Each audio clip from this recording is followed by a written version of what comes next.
Hello friends आज शुरू करेंगे चैप्टर 5 डाटा हैंडलिंग। आपने लास्ट छोटी क्लासेस में ये जाना है कि डाटा क्या होता है। एक्चुअली डाटा एक इन्फॉर्मेशन होती है। फॉर एग्जांपल जैसे आपके क्लास में मार्क्स आते हैं, English, Hindi, math, science, social studies में आपके मार्क्स आते हैं। टीचर आपके मार्क्स को रजिस्टर में उतारती है और फिर उनको प्रॉपरली असेंबल करके उनको अरेंजमेंट करके आपका रिजल्ट बनाती है। तो वो रॉ डाटा होता है, जैसे कि आपके मार्क्स होते हैं। तो डाटा को फिर ऑर्गेनाइज किया जाता है, उससे आपका रिजल्ट निकाला जाता है, उससे परसेंटेज निकाली जाती है। तो सारा जो काम होता है ना आगे का, वो डाटा से होता है। अब डाटा को रिप्रेजेंट करने के कई सारे तरीके होते हैं। आपने छोटी क्लासेस में 5th क्लास से बच्चों को सिखा दिया जाता है पिक्चोग्राफ। किसी डाटा को हम पिक्चोग्राफ पे कैसे दिखाते हैं, जैसे कि इसमें दिखाया है कि एक सिंबल 100 कार्स के बराबर है और जुलाई के अंदर 1, 2 और ये आधा, यानी कि 2.5 कार बनी हुई है, तो ये 250 हो गया। तो इस तरह से मान लीजिए ये कोई मंथ है और ये कार की सेल्स है कि जुलाई में कितनी कार सेल हुई, तो 250। अगस्त में 3 साइंस हैं तो और एक का 100 है, तो 300 कार सेल हुई। इस तरह की जो दिखाने का तरीका होता है किसी भी डाटा को, इसको पिक्चोग्राफ बोलते हैं। ये छोटी क्लासेस में आप सीख चुके हैं। फिर आता है बार ग्राफ। बार ग्राफ तो आप अभी भी करेंगे और छोटी क्लासेस में भी जानते हैं कि जब कोई इंडिविजुअल चीज़ हमें अलग अलग ग्राफ्स पे दिखानी होती है तो उसे बार ग्राफ बोलते हैं। फॉर एग्जांपल यहाँ ये दिखाया हुआ है कि 2003 से 2004 तक number of students in class 8, इस साल में कितने बच्चे थे, फिर दूसरी साल में, फिर तीसरी साल में, फिर चौथी साल में। इस तरह की इंफॉर्मेशन को हम बार ग्राफ बोलते हैं, जो बार ग्राफ इस तरह से रिप्रेजेंट होता है। बार ग्राफ की खासियत ये होती है कि इसमें बीच में ना गैप होता है, ऐसे ये चीज़ अलग है, ये एक अलग साल की बात चल रही है, ये एक अलग साल की बात चल रही है, तो बीच में गैप होता है। बार ग्राफ के बाद आता है double bar graph. Double bar graph में किन्हीं 2 चीज़ों को रिप्रेजेंट किया जाता है। जैसे यहाँ पे पहले साइन में दे रखा है कि खाली बॉक्स तो है 2005 और 2006 की इंफॉर्मेशन, और जो ब्लैक बॉक्स है ये 2006 से 2007 की इंफॉर्मेशन है। तो मैथ्स में marks obtained by a student, किसी बच्चे के मैथ्स में मार्क्स को दिखाया गया है और ये दिखाया गया है कि 2005-06 के दौरान तो उसके इतने नंबर थे मैथ्स में और 2006 और 7 के दौरान इतने नंबर थे। तो बच्चा तो एक ही है और एक ही वो सब्जेक्ट चल रहा है, बस उसकी बातें 2 हैं, यानी कि 2 इन्फॉर्मेशन दे रखी है, ये पिछले साल का रिजल्ट और ये इस साल का। तो इससे कंपैरिजन होता है उसकी परफॉर्मेंस में। तो इस तरह का जब डबल बनता है ना, तो इसे हम डबल बार ग्राफ बोलते हैं। ठीक है, इसके बाद टॉपिक आता है ऑर्गेनाइजिंग डाटा। ऑर्गेनाइजिंग डाटा मैंने आपको अभी भी बताया, कोई भी डाटा है, कोई भी इंफॉर्मेशन है, उसको ऑर्गेनाइज करना। जैसे मैंने एग्जांपल दिया ना अभी आपको कि जब आपके मार्क्स आते हैं सब्जेक्ट में, तो वो आपका रॉ डाटा होता है। टीचर उसको ऑर्गेनाइज करती है, उससे परसेंटेज बनाती है, उससे आपका रिजल्ट बनाती है, उससे आपकी क्लास में रैंक बनाती है, उसे बोलते हैं हम ऑर्गेनाइजिंग डाटा। ठीक है, अब डाटा को हम इस तरह भी रिप्रेजेंट करते हैं, एक तरीका है फ्रीक्वेंसी डिस्ट्रीब्यूशन टेबल हम इसको बोलते हैं।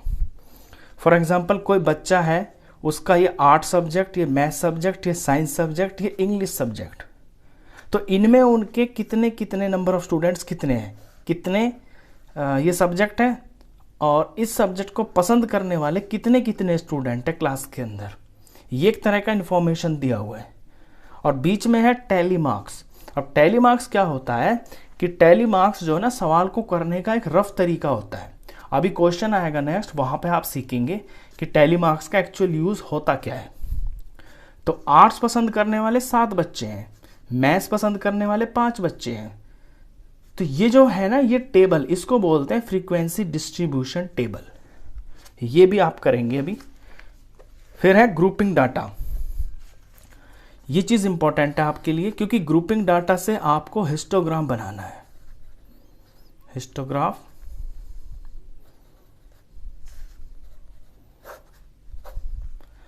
कि ग्रुपिंग डाटा का मतलब ये है कि कोई बहुत सारी इंफॉर्मेशन दे रखी है आपको, वो जो बहुत सारी इंफॉर्मेशन है उसको आपको ग्राफ में दिखाना है। अब जैसे यहाँ से ये दिया हुआ 21, 10, 30, 22, 33, 5 और यहाँ पे ग्रुप बना रखा है कि 0 से 10 कितने लोग हैं।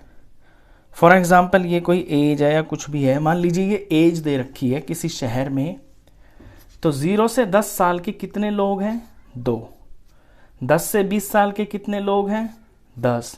तो जब हम किसी इंफॉर्मेशन को ग्रुप में कर देते हैं ना, उसे हम ग्रुपिंग डाटा बोलते हैं। और इसमें आप ये समझ लें कि ये जो चीज़ होती है पहली वाली, ये लोअर लिमिट होती है, ये अपर लिमिट होती है। यानी 0 से 10 2 लोग हैं, तो जो 10 वाला है ना वो यहाँ इंक्लूड नहीं होगा, 10 वाला 10 से 20 में इंक्लूड होगा। 0 से 9 के जो लोग हैं ना वो आपके इस कैटेगरी में, इस ग्रुप में शामिल होंगे। और जो 10 से शुरू होगा, 10 साल का, जो 10 साल का व्यक्ति होगा वो आपका 10 से 20 की कैटेगरी में आएगा। और यहाँ पे जो 20 साल का इंसान होगा वो आपका यहाँ पे इंक्लूड होगा, ना कि यहाँ पे। तो ये परफेक्ट रूल है, इसे आप दिमाग में बिठा लें कि अपर लिमिट कभी भी इंक्लूड नहीं होती है जब हम इसको ऑर्गेनाइज करते हैं। ठीक है, ये बेसिक चीज़ है, इसे हम क्लास इंटरवल भी बोलते हैं। ये इंटरवल है ना, इसे क्लास इंटरवल बोलते हैं, ये जो ग्रुप होता है। लोअर लिमिट मैंने बताया, अपर लिमिट मैंने बताया।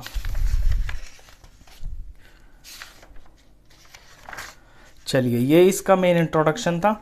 अब क्वेश्चन से शुरू करते हैं सीधा। Exercise 5.1, for which of these would you use a histogram. Histogram बनाने के लिए to show the data, histogram बनाने के लिए इनमें से ABCD में से कौन सी चीजें इसमें आपको यूज होंगी। मतलब ये आपको केस दे रखे हैं, इनमें कहां पे हिस्टोग्राम बनाना पॉसिबल होगा। The number of letters for different areas in a postman's bag. कोई पोस्टमैन है, उसके पोस्टमैन के बैग के अंदर लेटर्स रखे हुए हैं। अब देखिए, हिस्टोग्राम मैंने अभी भी आपको बताया, हिस्टोग्राम बनता है ग्रुप में। ये तो होता है बार ग्राफ। बार ग्राफ तब बनता है जब आपको कोई इंडिविजुअल चीज़ें दिखानी होती हैं अलग अलग। अब जैसे कि पोस्टमैन के बैग में दिल्ली के लेटर्स हैं तो दिल्ली के लेटर्स अलग दिखाए जाएंगे, मुंबई के लेटर्स हैं मुंबई के अलग दिखाए जाएंगे। तो ये अलग चीज़ होगी ना, और यहाँ पे बीच में गैप होगा, तो इसके लिए तो बार ग्राफ बनेगा। इसके लिए आपका हिस्टोग्राम नहीं बनेगा। हिस्टोग्राम जब बनता है जब कोई कंटिन्यूएशन होती है। अभी पीछे एग्जांपल दिखाया मैंने, कंटिन्यूएशन जब इस तरह का ग्रुप डाटा होता है ना, क्लास इंटरवल्स होती है, वहां पे हिस्टोग्राम बनता है। तो फर्स्ट में तो हिस्टोग्राम नहीं बनेगा। सेकंड पे आते हैं, the height of competitors in an athletics meet. Athletics meet मतलब कि कोई फंक्शन है, कोई प्रोग्राम है स्पोर्ट्स से रिलेटेड, वहां पे कॉम्पिटिटर्स की हाइट बतानी है। क्या उसके लिए हिस्टोग्राम बनेगा? अब देखिए, इसके लिए पॉसिबल है। मान लीजिए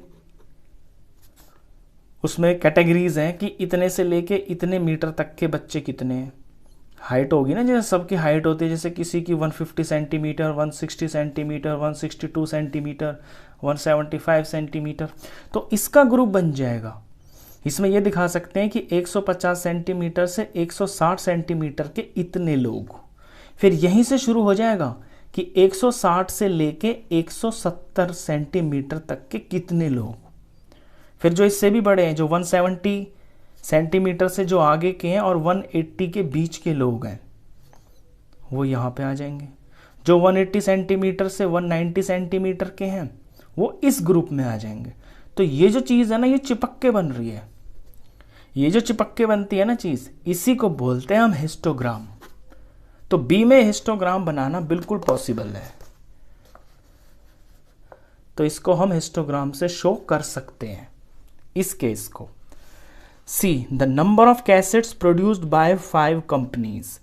5 कंपनियां हैं कैसेट बनाने वाली हैं, तो क्या उसको हिस्टोग्राम पे हम यूज कर सकते हैं, शो कर सकते हैं? बिल्कुल नहीं कर सकते, क्योंकि देखिए 5 कंपनियां तो अलग अलग है। अब ऊपर देखिए आप, मान लीजिए कोई कंपनी है डी, उसने इतनी कैसेट्स बनाई, यहाँ पे हम वो चीज़ दिखाते हैं जो उसका रिजल्ट होते हैं। जैसे डी कंपनी है, उसने 1000 कैसेट्स बनाई। कोई कंपनी एम है, उसने 1500 कैसेट्स बनाई। कोई कंपनी जे है, उसने 2000 कैसेट्स बनाई। कोई कंपनी एस है, उसने 500 कैसेट्स बनाई। ऐसे अलग अलग ये कोई 5 कंपनियां हैं, तो इनमें चिपकने का क्या काम है? कुछ भी नहीं, ये तो अलग अलग चीज़ें हैं। इसमें आपका हिस्टोग्राम नहीं बनेगा, इसमें बार ग्राफ बनता है। तो इस पे आप लगा देंगे cross. D point, the number of passengers boarding trains from 7 AM to 7 PM at a station. बहुत बढ़िया। देखिए क्वेश्चन में ये कह रहा है कि किसी रेल के अंदर लोग जो चढ़ते हैं ना, सुबह के 7 बजे से लेके शाम के 7 बजे तक, क्या उसकी इंफॉर्मेशन को हिस्टोग्राम पे शो कर सकते हैं? बिल्कुल कर सकते हैं। कैसे? ये बनाया मैंने हिस्टोग्राम, यहाँ से मैंने शुरू किया, ये 7 बज रहे हैं सुबह के, फिर ये 8 बज रहे हैं, फिर ये 9 बज रहे हैं, ये 10 बज रहे हैं, ये 11, ये 12, ये 1 हो गया PM। अब सुबह 7 बजे से लेके और 8 बजे तक मान लो इतने लोगों ने गाड़ी के अंदर बोर्ड किया, अंदर चढ़े गाड़ी में।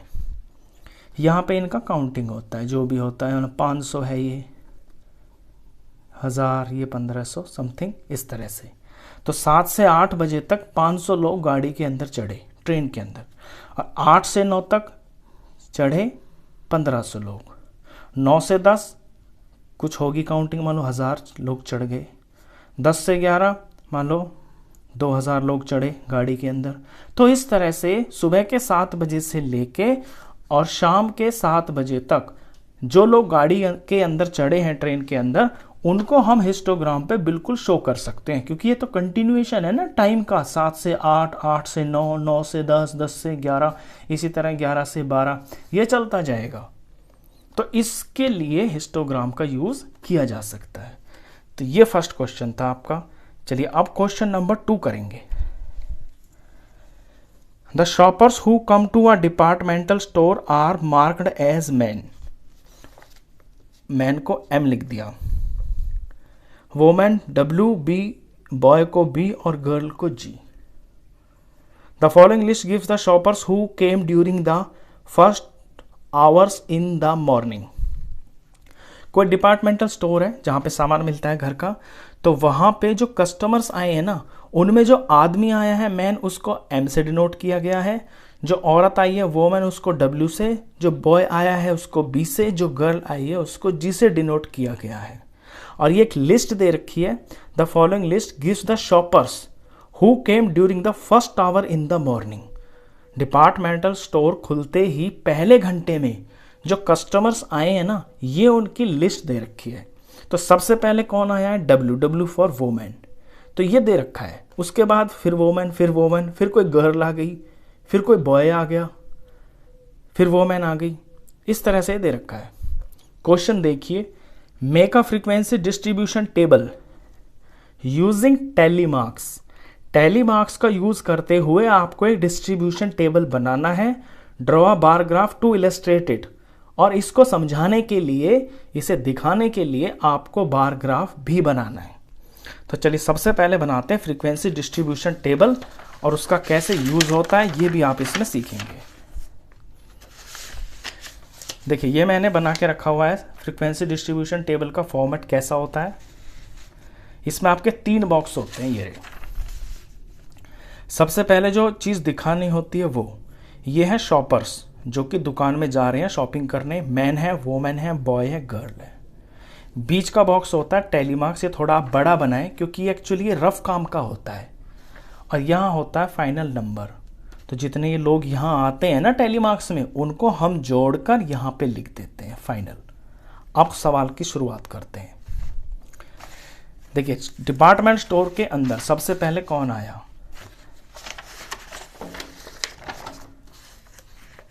यहां क्वेश्चन पे ध्यान देंगे। W फॉर वोमेन, फिर वोमेन, फिर वोमेन। तो पहले आए वोमेन। तो वोमेन वाले बॉक्स में मैं एक डंडा लगाऊंगा, फिर वोमेन आ गई, फिर वोमेन आ गई, लगातार ये 3 वोमेन आ गई, मैंने इनको क्रॉस कर दिया। ये रफ काम होता है, टैली मार्क्स का एक्चुअल यूज़ क्या होता है वो मैं आपको समझा रहा हूँ। तो मैंने 3 वोमेन है, वोमेन की एंट्री कर दिया, साथ के साथ इनको मैंने काट भी दिया या मार्क कर दिया ताकि मैं गलती से री एंटर ना कर दूँ इनको, नहीं तो सवाल गलत हो जाएगा। फिर आई जी, अब जी का मतलब है गर्ल, तो ये मैं गर्ल की एंट्री करूँगा यहाँ पे, एक डंडा, गर्ल को क्रॉस कर दिया। फिर आया बॉय, बॉय में एक डंडा, बॉय को क्रॉस कर दिया। फिर वोमेन आ गई 2, वोमेन पे लगा दिया मैंने, और यहाँ पे 4 होने के बाद ये आप 5वां डंडा इस तरह से लगाते हैं, इससे पेयर बन जाता है, गिनती ना आसानी से हो जाती है। जैसे हम टेबल पढ़ देते, पहाड़ा पढ़ देते हैं तो आसानी से गिनती होती है ना, तो 5-5 का पेयर बनता है। 4 बार डंडे लगाते ही ये 5वां डंडा ऐसे लगता है, तो ये 5 गिना जाता है। तो 2 वोमेन की एंट्री मैंने यहाँ कर दी, तो वोमेन को मैंने काट दिया। फिर आया मैन, मैन की एंट्री यहाँ कर दी, काट दिया। फिर 2 गर्ल्स आई, तो 2 गर्ल्स को मैंने यहाँ पे ऐसे 2 डंडे डाल के एंटर कर दिया, इन्हें मैंने काट दिया। फिर 2 मैन आए, 2 मैंस की एंट्री मैंने यहाँ कर दी, मैन को काट दिया। वोमेन 1 2 3 4, फिर 4 वोमेन आ गई, तो वोमेन की एंट्री करते हैं यहाँ पे 1 2 3 4, चारों वोमेन को मैंने काट दिया। फिर गर्ल आई, तो गर्ल की एंट्री कर दी, इसको काट दिया। फिर बॉय आया, बॉय की एंट्री कर दी, इसको काट दिया। फिर मैन आया, मैन की एंट्री कर दी, इसको काट दिया। फिर वोमेन आई, अब वोमेन यहाँ पे 4 हो गई है ना ऑलरेडी, तो 5वीं की एंट्री करने के लिए ये बनाना है आपको, ठीक है, वोमेन हो गई। फिर बॉय, बॉय की एंट्री यहाँ पे कर दी, इसे काट दिया। फिर 2 गर्ल्स आई, तो गर्ल्स पे देखे 2 एंट्री करनी है ना अब, तो एक तो इसको पूरा करेगी क्योंकि जोड़ा बनाना है 5 का, 4 है तो ये 5 हो गया, और एक एंट्री फिर इसमें अलग से कर दें, ये 2 गर्ल्स की एंट्री हो गई। मैन, फिर मैन आया, मैन की एंट्री यहाँ पे 4 ऑलरेडी हो रखे हैं, तो यहाँ पे एंट्री होगी आपकी, ये पेयर बन गया, 5 हो गए अभी, पहले 4 थे अब 5 हो गए, मैन हो गया। 2 वोमेन आ गई, वोमेन की एंट्री कर देते हैं यहाँ पे 2, 1 और ये 2। फिर 2 मैन आ गए, मैन की एंट्री कर देते हैं इस पेयर से अलग, थोड़ा सा जो अलग दिखाई दे, 1 2। इनको साथ के साथ आप क्रॉस करते जाएं, मार्क करते जाएं ताकि ये री एंटर ना हो जाए गलती से। फिर 2 वोमेन आ गई, तो 2 वोमेन की एंट्री ऐसे और ये ऐसे कर दिया, इसके बाद इन्हें काट देते हैं। अब फिर यहाँ पर चलते हैं, इसके बाद आया वोमेन, तो वोमेन में एंट्री करते हैं, तो यहाँ पे 4 हो गई है ना, तो इसको मैं पेयर बना दूंगा, ये हो गई वोमेन की एंट्री, यहाँ पे फिर से एक 5 का पेयर बन गया, ठीक है। फिर आ रहा है यहाँ पे मैन, तो मैन में एंट्री करता हूँ, ये मैन हो गया, यहाँ से मैन को काट दिया। फिर वोमेन आई, तो वोमेन मैंने यहाँ से एंट्री कर दी, वोमेन को काट दिया। फिर बॉय आया, बॉय की एंट्री कर दी, यहाँ से काट दिया। फिर वोमेन आई, वोमेन में एंटर कर दिया, यहाँ से काट दिया। फिर गर्ल आई, गर्ल का यहाँ एंट्री कर दी, यहाँ से काट दिया। फिर मैन आया, मैन की यहाँ एंट्री कर दी, यहाँ से काट दिया। फिर 1 2 3 4, 4 वोमेन आ गई, तो वोमेन में एंट्री करेंगे 1 2 और ये 3 और ये 4, क्योंकि यहाँ पेयर बनाना है ना, तो 1 2 ये 3 और ये 4, 4 औरतों को मैंने ऐसे यहाँ पे मार्क कर दिया, प्लॉट कर दिया, 1 2 3 4, ये काट दी। फिर गर्ल आ गई, तो गर्ल की एंट्री गर्ल में कर दी। फिर वोमेन आई, तो वोमेन की एंट्री यहाँ पे कर दी। फिर मैन, मैन 2 मैन आ गए, तो 2 मैन की एंट्री करने के लिए देखिए एक तो यहाँ पे करेंगे क्योंकि ये 4 बन गए ना, तो ये तो हुआ 1 और ये दूसरा, तो 2 मैन को मैंने यहाँ ऐसे एंटर कर दिया, मैन को काट देते हैं। फिर 2 वोमेन आई, 2 वोमेन को यहाँ पे एंटर कर दिया, 1 और ये 2। फिर मैन यहाँ एंटर कर दिया इस पेयर के लिए, काट दिया। फिर वोमेन, अब यहाँ पे 4 वोमेन हो गई हैं इस जगह पे, तो जब एंट्री की जाएगी तो ये की जाएगी 5वां ये पेयर। फिर गर्ल यहाँ एंटर कर दिया। फिर वोमेन आ गई, तो फिर वोमेन के लिए अलग से पेयर में यहाँ एंट्री कर दिया। फिर मैन आया, तो मैन की एंट्री यहाँ कर दी। फिर गर्ल आई, ये गर्ल की एंट्री, अब गर्ल में 4 हो गई ना, तो आप यहाँ अलग नहीं करेंगे, 5वीं एंट्री बनने के लिए यहाँ पे इसको पेयर बना देंगे, एक एंट्री हो गई। फिर वोमैन का यहाँ इसके साथ में एंटर कर दिया। फिर 2 मैन है तो 2 मैन की एंट्री, एक तो ऐसे कर दिया, अब ये 4 हो गए ना, और दूसरे के लिए ये कर दिया है, ये हो गया पेयर, 2 मैन हो गए। फिर आया एक बॉय, तो बॉय के लिए, अब बॉय का यहाँ पे 4 हो गए हैं तो इसको पेयर बनाना है, तो एक बॉय है तो इसको ऐसे कर दिया, तो एक बॉय की एंट्री यहाँ पे हो गई। फिर 2 गर्ल्स आ गई, 2 गर्ल्स के लिए यहाँ पेयर बन गए तो अलग से लगा लें। फिर लास्ट में एक वोमेन आ गई, तो वोमेन की एंट्री यहाँ कर दे वोमेन में। ये होता है एक्चुअली टैली मार्क्स का यूज़। अब टैली मार्क्स एक रफ तरह का काम है, अब इसमें थोड़ी भूल चूक भी होती है ना, तो हम इसको रफ मिटा के दोबारा से चेक कर सकते हैं, दोबारा भी कर सकते हैं।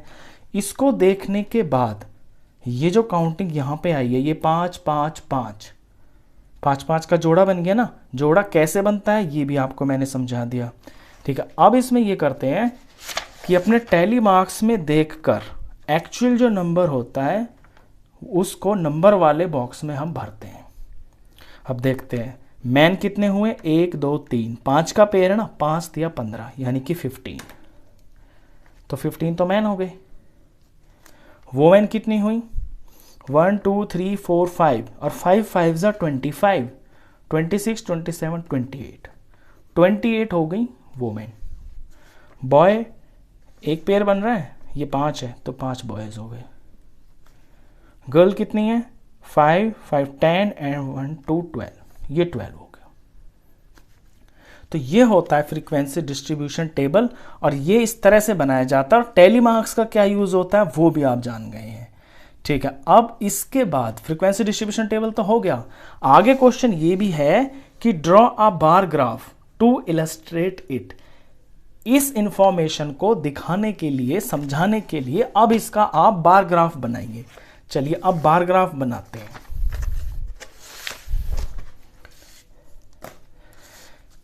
देखिए ये बार ग्राफ है, बार ग्राफ पे आपको ग्राफ पेपर लेना है। पहले तो 2 लाइनें बनेंगी, ये सीधी लाइन इस तरह से वर्टिकल, ये हॉरिजॉन्टल। वर्टिकल लाइन के ऊपर आपको कोई स्केल लेना है।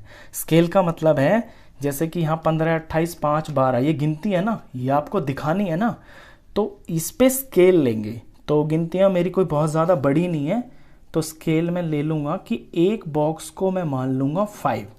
देखिए 5 माना है ना मैंने, एक बॉक्स एक यूनिट को, ये मान लिया मैंने 5।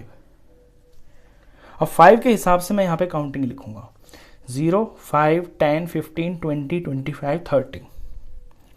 ये हो गए नंबर्स, और ये हैं शॉपर्स। शॉपर्स कौन कौन है मेरे, मैन है, वोमेन है, बॉय है, गर्ल है। ये मुझे यहाँ पे दिखाने हैं, और एक एक बॉक्स का मुझे गैप छोड़ना है, क्योंकि बार ग्राफ में गैप होता है, ठीक है जी। अब इसमें यह भी समझना है आपको कि अगर आपने एक पूरे बॉक्स को 5 लिया है, और इस पूरे बॉक्स के अंदर ना आपके 10 छोटे छोटे बॉक्स होते हैं, तो जो छोटे छोटे बॉक्स है ना, यानी ये मतलब बना कि जो 2 छोटे बॉक्स है ना वो आपका 1 के बराबर है। तो आपको काउंटिंग दिखाने में ध्यान देना है ना इस चीज का। चलिए शुरू करते हैं। सबसे पहले जो आपका शॉपर है वो है मैन, तो ये मैंने बनाया मैन की जगह। और मैन कितने हैं देख लीजिए आप, मैन है आपके 15, ये रहे ना मैन, मैन कितने हैं 15। अब इसको मुझे 15 दिखाना है, तो ये मेरा 15 है बिल्कुल इसके सामने, यहां मैं डंडा खींचूंगा और इसको पूरा बिल्कुल स्ट्रेट ऐसे कर दूंगा। मैं हाथ से कर रहा हूं और पेन से कर रहा हूं, आप सफाई से करना, पेंसिल से करना और स्केल से करना, अच्छा लगेगा दिखने में। पेन से इसलिए कर रहा हूं ताकि वीडियो में आपको थोड़ा अच्छा हाईलाइट हो। तो ये मैंने मैन के लिए बना दिया। अब यहां पे आप नीचे मैन लिख सकते हैं, MAN। तो मैन कितने हुए 15। फिर है मेरा वोमेन, ये मैं वोमेन की जगह बना दी मैंने। वोमेन मुझे दिखानी है 28। अब 28 दिखाने के लिए देखिए 25 तो हो गया, ये 25 हो गया ना, 3 और दिखाने हैं। 3 का मतलब है कि 2 छोटे बॉक्स का मतलब है 1, तो 3 बनने के लिए आपको 6 छोटे बॉक्स चाहिए। तो 5 तक तो ये हो गए, जो थोड़ी सी हल्की लाइन होती है ना, ये थोड़ा सा इनसे मोटी लाइन होती है, ये 5 का होता है ग्राफ के ऊपर। तो 5 से एक छोटा सा बिल्कुल ध्यान से एक बॉक्स और ऊपर ऐसे, तो यहां तक तो 25 हो गई। और फिर ये 6 बॉक्स ले लिए, एक बॉक्स आपका आधे के बराबर, तो 6 का मतलब है 3 हो गए, तो यहां पे एग्जैक्टली आपका 28 हो गया। तो इसको आप ज्वाइन कर देंगे सीधा सीधा स्केल से, ये हो गया। इसको दिखा दिया जी ये 28 है, और यहां पे लिख दीजिए वोमेन। इसके अंदर भी लिख सकते हैं आप, अगर इसमें जगह नहीं है ना तो ऐसे भी लिख सकते हैं वोमेन। ये हो गया मैन। नेक्स्ट शॉपर है बॉय, तो ये जगह मैं बॉय के लिए बना लेता हूं, और बॉय है मेरे 5, तो 5 दिखाना है तो सिंपल सिंपल दिख रहा है, ये पहला बॉक्स 5 ही है, ये बॉय हो गया। इसमें लिख देता हूं मैं बॉय। फिर है गर्ल, गर्ल कितनी है 12, तो 12 दिखाने के लिए देखिए 10 तो ये है, 10 के बाद 2 छोटे बॉक्स लेने, क्योंकि 2 छोटे बॉक्स का मतलब है 1, तो ये हो गया 10, और ध्यान से बिल्कुल 2 छोटे बॉक्स ऐसे चूज करके पतली पेंसिल से एक्यूरेट आप ये लाइन लगा लेंगे। उसके बाद इसको ज्वाइन करके ये बन गया बार ग्राफ, और ये है गर्ल के लिए। तो फ्रीक्वेंसी डिस्ट्रीब्यूशन टेबल ये होता है और बार ग्राफ ये होता है। इस वीडियो में आपने ये चीजें सीखी कि डाटा क्या होता है, उसको ऑर्गेनाइज कैसे किया जाता है, फ्रीक्वेंसी डिस्ट्रीब्यूशन टेबल सबसे मेन था, और उससे बार ग्राफ बनाने के बाद ये था। तो इस वीडियो में इतना ही। नेक्स्ट क्वेश्चंस के लिए इसी तरह से फिर मिलते हैं आपसे नेक्स्ट वीडियो में, तब तक के लिए गुड बाय।